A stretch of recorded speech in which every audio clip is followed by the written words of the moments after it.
Good afternoon friends, welcome to our channel commerce classes by Sumit. दोस्तों, आज का हमारा टॉपिक रहेगा पैन।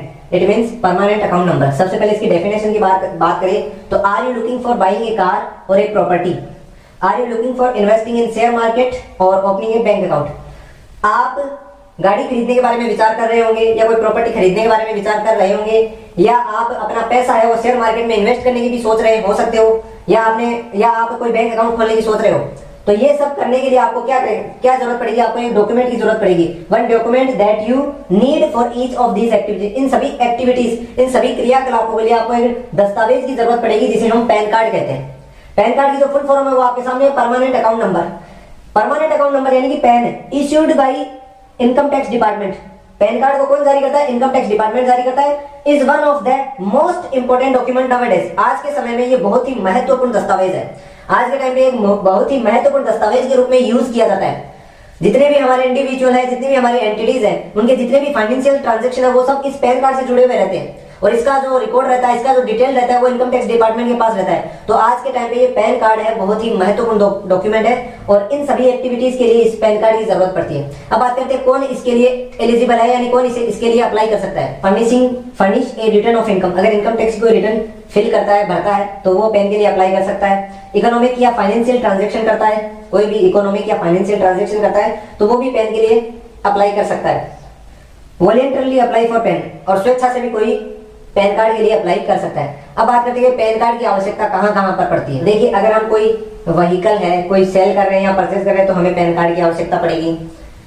अगर हम कोई बैंक का खाता खोल रहे हैं तो हमें आवश्यकता पड़ेगी। अगर हम कोई डीमेट अकाउंट खोल रहे हैं तो हमें आवश्यकता पड़ेगी इस पैन की।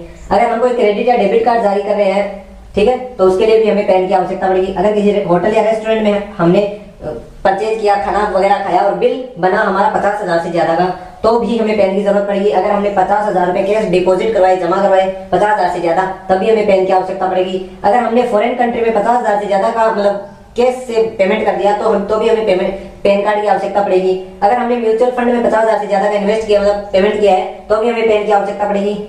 कंपनी के डिबेंचर है, बॉन्ड्स है, अगर ये हमने परचेज किए, खरीदे हैं 50,000 से ज्यादा के, अगर उनमें इन्वेस्ट किया है 50,000 से ज्यादा का, तब भी हमें पैन की आवश्यकता पड़ेगी। अगर सेल या परचेज किया है इमूवेबल प्रॉपर्टी हमने खरीदी है या बेची है 10 लाख से ज्यादा की, तब भी हमें पैन की आवश्यकता पड़ेगी। एक कॉन्ट्रैक्ट के लिए हमने सेल और परचेज किया है कंपनी की सिक्योरिटीज में जो शेयर है वो शामिल नहीं होंगे, शेयर के अलावा अदर देन शेयर, तो वो जो सिक्योरिटी है वो 1 लाख से ज्यादा की है, तब भी हमें पैन की आवश्यकता पड़ेगी। आदि और भी हो सकते हैं कारण जिनमें पैन की आवश्यकता पड़ सकती है। अब हम बात करेंगे कि पैन है उसको अप्लाई किस प्रकार से किया जा सकता है। पैन के लिए अप्लाई कैसे करेंगे? How to apply for PAN. PAN के लिए कैसे अप्लाई कर सकते हैं? तो पैन के लिए अप्लाई के 2 मोड है, एक तो ऑनलाइन मोड है, एक ऑफलाइन मोड है। सबसे पहले बात करते हैं ऑनलाइन मोड की। ऑनलाइन मोड के लिए आपको क्या करना पड़ेगा? आपको गूगल क्रोम के अंदर या अपने किसी भी ब्राउजर के अंदर, वेब ब्राउजर के अंदर आपको जाकर NSDL की साइट के ऊपर जाइए या UTITSL की साइट, इन 2 साइटों में से किसी भी एक वेबसाइट के ऊपर आप जा सकते हैं। उसके बाद में आपको एक फॉर्म दिखेगा, 49A फॉर्म है, वो फॉर्म को भरना पड़ेगा, उसको सबमिट करना पड़ेगा और उसका जो चालान कटेगा उसका पेमेंट करना पड़ेगा। उसके बाद में PAN will be send to the given address. PAN आपके घर पे 7 दिन के भीतर आपके पास पहुंच जाएगा। एक तो ये प्रक्रिया है। एक ऑफलाइन मोड है। ऑफलाइन मोड के अंदर आपको क्या करेगा? ऑथोराइज्ड जो पेन सेंटर है, जो इनकम टैक्स डिपार्टमेंट वाले ने एक ऑथोराइज्ड सेंटर के अधिकृत किया है, पेन सेंटर, आपके तहसील में, आपके जिला स्तर पे कहीं पर भी, वहां पर आपको जाना पड़ेगा। जाने के बाद में वहां पर आपको एक फॉर्म मिलेगा 49A।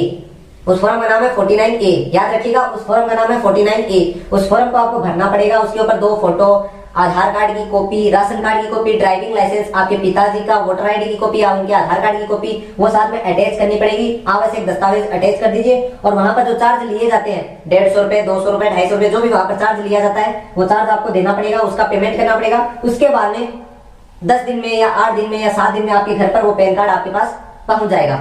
अगर आप ऑनलाइन चाहते हैं तो ऑनलाइन ऐसे कर सकते हैं, अगर ऑफलाइन चाहते हैं तो ऑफलाइन भी आप कर सकते हैं। अब बात करेंगे हम पैन कार्ड के स्ट्रक्चर की। दोस्तों, बात करते हैं पैन कार्ड के जो स्ट्रक्चर है उसकी बात करते हैं। ये देखिए, एक ऐसा कार्ड आपको मिलता है छोटे साइज में, मैंने बोर्ड के ऊपर आपको चित्र के रूप में बड़ा बना के दिखाया है। सबसे पहले उस कार्ड के ऊपर आपको आयकर विभाग, इनकम टैक्स डिपार्टमेंट का नाम लिखा हुआ मिलेगा। उसके नीचे आपका खुद का नाम, जैसे मैंने एक काल्पनिक नाम लिया है दीपक शर्मा, तो उसके अंदर अगर आपने अप्लाई किया तो आपका नाम आएगा। फिर उसके नीचे आपके पिताजी का नाम आएगा, जैसे मोहन शर्मा, ये भी काल्पनिक नाम मैंने लिया है। उसके बाद में दीपक शर्मा की जो उम्र है, वो जो डेट ऑफ बर्थ है वो आएगी यहाँ पे 18/07 यानी 18 जुलाई 1992 इसका जन्म तारीख है। उसके बाद में आपको ये 10 डिजिट के नंबर दिखेंगे। ये जो डिजिट के 10 डिजिट के जो नंबर है यही आपके पैन नंबर है। ये जो पैन कार्ड बनेगा इसके अंदर ये जो नंबर है ना, यही नंबर आपके इस पैन कार्ड के रहेंगे। उसके नीचे आपके सिग्नेचर होंगे, यानी कि इस दीपक के सिग्नेचर होंगे। ठीक है, ये सिग्नेचर होंगे। उसके बाद में आयकर विभाग के नाम के बगल में राइट साइड में आपको एक अशोक स्तंभ बना हुआ दिखेगा। ये अशोक स्तंभ है।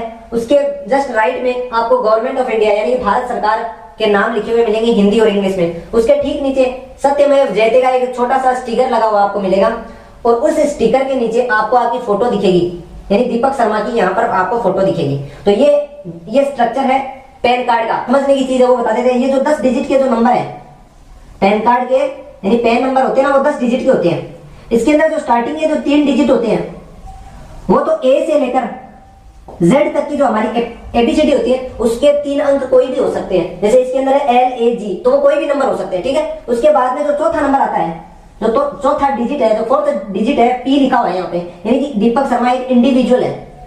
इनकम टैक्स के डिपार्टमेंट के अकॉर्डिंग जो टैक्स देता है या जो टैक्स चुका रहा है उसको 7 कैटेगरी में डिवाइड किया गया। एक तो इंडिविजुअल पर्सन, ठीक है, एक कंपनी, एक फर्म, एक AOP BOI, ठीक है, और एक AJP, एक लोकल अथॉरिटी। इसके अलावा कंपनी हो गया एक HUF यानी हिंदू अनडिविडेंड फैमिली। तो ये 7 कैटेगरी में डिवाइड किया गया। अब ये दीपक शर्मा है, न तो कोई फर्म है, न कोई कंपनी है, न कोई हिंदू अविभाजित परिवार है, न ही कोई आर्टिफिशियल जुडिशियरी पर्सन, न ही कोई एसोसिएशन है, बल्कि एक पर्सन है, एक इंडिविजुअल पर्सन है। तो यहाँ पर P लिखा हुआ है। अगर यही HUF के अंतर्गत होता तो यहाँ पे H लिखा हुआ था। अगर ये कोई कंपनी के अंतर्गत होता तो यहाँ पे C लिखा हुआ था। अगर इसकी कोई फर्म होती है, ये कोई फर्म का होता तो F लिखा हुआ था। यहाँ पर एक ये इंडिविजुअल है, पर्सन है, तो P लिखा हुआ है। ठीक है, ये 4th डिजिट तो ये हो गया। अब आते थे 5th डिजिट की, जो 5वां डिजिट है वहां लिखा हुआ है D। वहां पर D इसलिए लिखा हुआ है, वहां पर इस दीपक का जो स्टार्टिंग का जो लेटर होता है नेम का, उसका जो पहला अक्षर होता है, पहला लेटर होता है, वो आता है यहाँ पे D। अगर यहाँ पे दीपक की जगह सुमित नाम होता तो यहाँ S लिखा हुआ था। अगर यहाँ पे ललित होता तो यहाँ पे L लिखा हुआ था। अगर यहाँ पे कोमल होता तो यहाँ पे K लिखा हुआ था। अगर यहाँ पे सूरज लिखा होता तो यहाँ पे S आता। तो ये 5वां डिजिट भी हो गया। उसके बाद के जो 5 डिजिट होते हैं वो रेंडम होते हैं। रेंडम में 4 तो होते हैं न्यूमेरिक और एक होता है अल्फाबेट, वो कोई से भी हो सकते हैं। आई होप दोस्तों आपको ये पैन कार्ड का स्ट्रक्चर भी समझ में आया होगा। तो इसी के साथ हमारा पैन कार्ड समाप्त होता है। ये वीडियो आपको पसंद आई होगी, वीडियो को लाइक कर देना, शेयर कर देना और चैनल को सब्सक्राइब जरूर